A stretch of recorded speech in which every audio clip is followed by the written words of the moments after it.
तो आज मैं आ गया हूँ एक और नई मानवा लेके, और ये एक चुम्बेश्वरी मानवा है। मतलब 9.8 की रेटिंग के साथ ही जिन्होंने भी इस मानवा को पढ़ा है उनके हिसाब से ये एक पीक मानवा है। लेकिन मुझे इससे फर्क नहीं पड़ता, मुझे फर्क पड़ता है आप लोगों से। अगर तुम सब कहोगे कि मुझे इस मानवा को कवर करना होगा तो करेंगे, वरना नहीं। लेकिन इसके लिए तुम्हें कमेंट करना पड़ेगा, तो कमेंट करके बता देना। बाकी वीडियो को लाइक और चैनल को सब्सक्राइब जरूर कर देना। तो इस मानवा की शुरुआत होती है कुछ लोगों से जो अपना नाम और काम बता रहे होते हैं। तो मैं तुम्हें इनका नाम और काम बता देता हूँ। तो इसका नाम है मोलमोंड काल और ये एक मर्सनरी के तौर पे काम करता है। इसका नाम है लेल और ये कारपेंटर की दुकान चलाता है। और ये है ग्रीट, ये स्ट्रीट पर दुकान चलाता है। इसके बाद ये खूबसूरत सी लड़की हमें बताती है कि इसका नाम जैना है और ये रिमोट फॉरेस्ट में रहती है। खैर इसके बाद आता है ये बंदा जिसका नाम है इस्लात हान और ये हमारा मेन कैरेक्टर है। तो अब हम इसको हान कहकर बुलाएंगे। वैसे ये एक फार्मर है। खैर इतने लोगों का इंट्रोडक्शन होता है जिसके बाद हमें पता चलता है कि ये सब लोग कहीं पर आगे हैं और इनमें से किसी को नहीं पता कि ये कहां पर है। तो फिर ये अपना अपना ख्याली पुलाव बनाने लगते हैं और कहते हैं कहीं ये कोई सपना तो नहीं। फिर इनमें से एक बंदा कहता है कि कहीं कोई जादूगर तो नहीं है जो हम पर एक्सपेरिमेंट करना चाहता हो। तो मेरी सोच रखते हुए एक बंदा कहता है कि अबे क्या बकवास कर रहे हो। लेकिन ये बोलते ही एक तितली उड़ती हुई आती है जिसे तुम फेरी भी कह सकते हो। तो ये फेरी कहती है कि तुम किस बकवास के बारे में बात कर रहे हो। लगता है मास्टर ने टाइम और स्पेस की दरार खोल दी है और तुम लोगों को लड़ने के लिए तैयार रहना होगा। तो इनमें से एक बंदा कहता है तुम कौन। तो फेरी कहती है कि मैं इज़ेल हूं और मैं वो फेरी हूं जो इस जगह को मैनेज कर रही है, और अगर तुम चोट नहीं खाना चाहते तो बेहतर होगा कि तुम लाइन में रहो। तो इतने में ही काल कहता है वैसे इस बंदे का नाम काल है। ये कहता है कि क्या तुम ही हो जो हमें यहाँ लाई हो। तो फेरी कहती है कि इससे तुम्हारा कोई लेना देना नहीं है। तो काल तलवार निकालते हुए कहता है कि तुम कितनी बेशरम हो और हमें किडनैप करने के बाद ऐसा कह रही हो। तो रुक अभी मैं तुझसे सारी इंफॉर्मेशन उगलवाऊंगा। तो फेरी कहती है कि एक्टिंग करना बंद कर घोचू, तू क्या मरना चाहता है क्या। तो काल कहते हैं कि इतनी छोटी सी होकर इतनी बड़ी बड़ी बातें कर रही हो। तो फेरी कहती है तुम ऐसे एक्टिंग क्यों कर रहे हो। तो काल कहते हैं कि तुम अभी शुरुआती दिनों में हो तो मैं तुम्हें तमीज का सबक सिखाऊंगा। तो तलवार तो काल ने निकाली रखी होती है। तो जैसे ही वो कुछ करने की सोचता है इतने में ही फेरी एक स्पिन करती है और हमें काल की स्पिन करती हुई खोपड़ी दिखती है। इसके साथ ही फेरी पीछे से कहती है कि भाई मैंने तुमसे चुतियापा भरी हरकतें करने को मना करा था जब तक कि तुम मरना नहीं चाहते। अगर तुमने मेरी बात सुनी होती तो तुम्हारे साथ ये नहीं होता। इसके बाद फेरी जो फेरी जैसी नहीं लगती वो एक खौफनाक चेहरे के साथ कहती है अगर तुमने मुझे हाथ लगाने की हिम्मत की तो तुम तुरंत मर जाओगे और ये सेल्फ डिफेंस है, समझे। और इतने में सबकी फट जाती है और वो सब कहते हैं कि what he is dead what the hell is this. तुम्हें बस हमें बता देना चाहिए था कि तुम्हें क्या चाहिए। वैसे अभी जब काल मरा था जब एक नोटिफिकेशन सी आती है जिसमें लिखा होता है कि मोलमोट यानी कि काल जिसके आगे 2 स्टार है has return to the goddess embrace, his fighting spirit will be remembered for eternity, cause of death suicide due to stress. खैर आगे बढ़ते हैं। तो फेरी कहती है मुझे क्या चाहिए,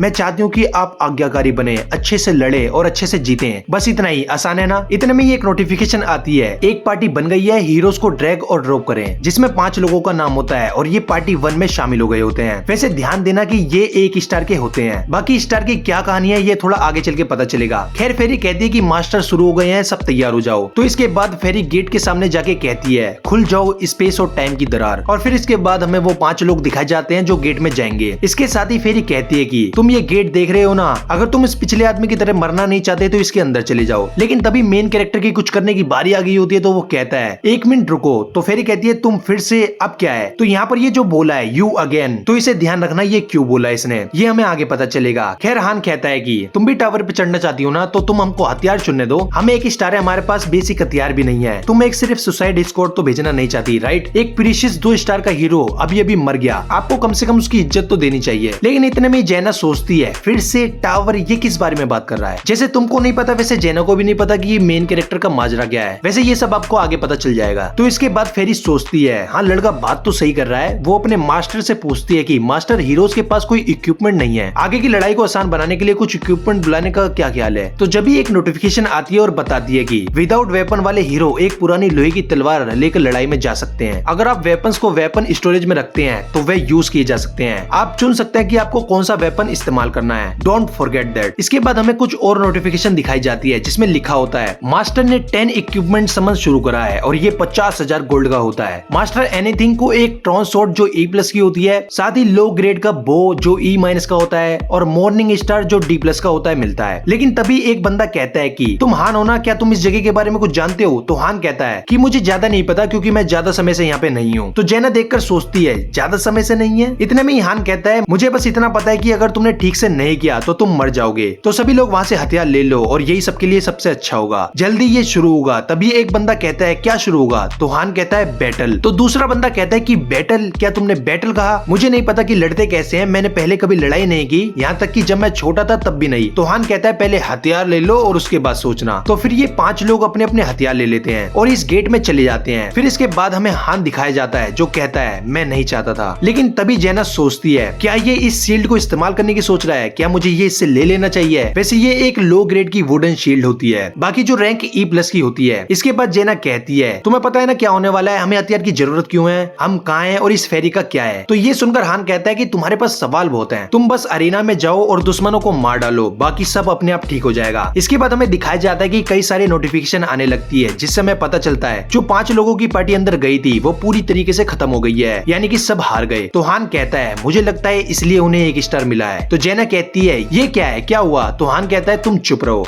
खैर पहली पार्टी हार गई तो हमें फेरी दिखाई जाती है जो कहती है साले निकम्मे कमीने, उन्हें 1 मंजिल पे ही खत्म कर दिया गया। मतलब इस फेरी को अपने से ही मतलब होता है, बाकी सब कहीं पर भी जाएं इसको कोई मतलब नहीं है। खैर जो भी हो, इसके बाद जो नोटिफिकेशन दिखाई जाती है उसमें लिखा होता है एक पार्टी बना रहे हैं जिसमें हान, जेना, डेजिल, ग्रेटे, केल ये 5 जने होते हैं। तो फेरी कहती है अब जो भी बच्चा जल्दी से बाहर आ जाओ। तो तभी एक आदमी आता है और कहता है हे फेरी मेरा एर्थराइटिस फिर से बढ़ गया है और मैं अब और नहीं चल सकता। खैर जिन्हें नहीं पता ये एक बीमारी होती है जिसमें जोड़ों में दर्द होता है। खैर स्टोरी पर आते हैं तो ये बंदा कहता है प्लीज मुझे छोड़ दो। लेकिन तभी जेना कहती है अर्थराइटिस तुम तो ठीक से चल रहे हो। तो ये बंदा कहता है कि मैं कुछ और नहीं कर सकता क्योंकि मुझे अभी अभी दर्द हुआ है। तो फेरी कहती है तुम बदमाश हो। लेकिन तभी उसकी जेना उसकी गर्दन के पास से पकड़ती है और कहती है अभी मेरे साथ आओ क्योंकि हमें जिंदा रहने के लिए एक दूसरे की मदद करनी होगी। तो इतना सब होने के बाद ये सब अंदर चले जाते हैं। लेकिन तब भी उस टाइम ये बंदा कहता है कि मुझे लगता है मेरा अचानक से पेट दर्द होने लगा है, मुझे जाने दो। लेकिन फिर भी ये सब अंदर चले जाते हैं। लेकिन आने के बाद जब ये देखते हैं तो कहते हैं ये जगह क्या है, क्या ये मंदिर है। तभी ये वहाँ देखते हैं कि वहाँ कुछ लिखा होता है और ये कहते हैं कि वहाँ क्या लिखा है। लेकिन तभी एक नोटिफिकेशन आती है जिसमें लिखा होता है main dungeon the current challenges floor is the first floor, tower पर चढ़ो दुनिया को बचाओ मेन डंजन, और अभी उसका स्टेज है 0। और तभी एक नोटिफिकेशन आती है जिसमें लिखा होता है गेट ओपन हो रहा है सभी तैयार हो जाओ, और सब गेट में जाने लगते हैं। लेकिन जैसे ही ये गेट के अंदर जाते हैं ये देखते हैं ये कहीं और ही आ गए हैं और ये सब कहते हैं कि हम कहाँ हैं। और तभी एक नोटिफिकेशन आती है जिसमें लिखा होता है floor 1 mission type subjugation objective analyte your enemies. लेकिन तभी हमें गोबलिन दिखाए जाते हैं जो लेवल 3 के होते हैं। तो हान कहता है मैंने तुमसे कहा था ना अगर तुम नहीं लड़ोगे तो मारे जाओगे, तो हिम्मत रखो। ये बोलकर जैसे ही हान पीछे देखता है तो वो 3 बंदे वहां से भाग रहे होते हैं, जिसे देखकर हान कहता है फक। और साथ ही जेना कहती है ओए बुड्ढे तू तो कह रहा था तेरे को गठिया है। तो बुड्ढा कहता है कि वो बेटर हो गया है। लेकिन इसी बीच हमें एक चीज देखने को मिलती है, ये सब लोग डर रहे होते हैं तो इनके स्टेट्स 30% से गिर गए होते हैं। मतलब एक तो पहले ही वो 1 स्टार पर है और उस पर भी उनके स्टेट कम कर दिए गए। यह लगता है कि उथर इनको भी निपटवाना चाहता है। खैर जैसे ये लोग भाग रहे होते हैं तो हमें पता चलता है कि आगे एक अदृश्य वॉल है जिस पर ये टकरा जाते हैं। इसका मतलब ये है कि ये भागकर तो कहीं नहीं जा सकते, मतलब इन्हें लड़ना ही पड़ेगा। तो हान कहता है हाउ पैथेटिक। तो जेना कहती है कि अगर हम उन गोबलिन्स को मार दें तो क्या हम बाहर निकल पाएंगे। तो हान कहता है क्या तुम्हें ये बो चलाना आता है। तो जेना कहती है कि मेरे फादर हंटर थे। तो हान कहता है कि मैं बाहर जाकर उनसे लड़ूंगा जबकि तुम उन पर तीर चलाओगी, तुम ये कर सकती हो ना। तो जेना कहती है कि हाँ बाकी वो लोग। तो हान कहता है कि उन्हें इग्नोर करो, वे किसी काम के नहीं है। इतने में ये गोबलिन उस पर हमला कर देता है और तभी हमें पता चलता है कि असल में हान ने पहले कभी तलवार नहीं चलाई होती है और ना ही उसने कभी पहले शील्ड को इस्तेमाल किया होता है। और साथ ही हमें ये भी पता चलता है कि इसलात हान उसका रियल नेम नहीं है, उसका रियल नेम है हान स्योजिन। और इसके बाद गोबलिन्स इन पर हमला कर देते हैं और हान उस हमले को अपनी शील्ड से रोकता है, जबकि जेना अपना बो उन पे तान देती है। और साथ ही हान कहता है लगता है मैं एक ऐसे घटिया गेम में आ गया हूँ जो पूरी तरीके से किस्मत पे निर्भर है। इसके साथ ही ये चैप्टर यहीं पे समाप्त होता है। और ये नाम का क्या चक्कर है और ये इस गेम का क्या चक्कर है, इन सवालों का जवाब हमें अगला चैप्टर देगा। तो अगर आप चाहते हो कि मैं अगला चैप्टर कवर करूं तो कमेंट कर देना। तो अगले वीडियो में मिलते हैं, धन्यवाद।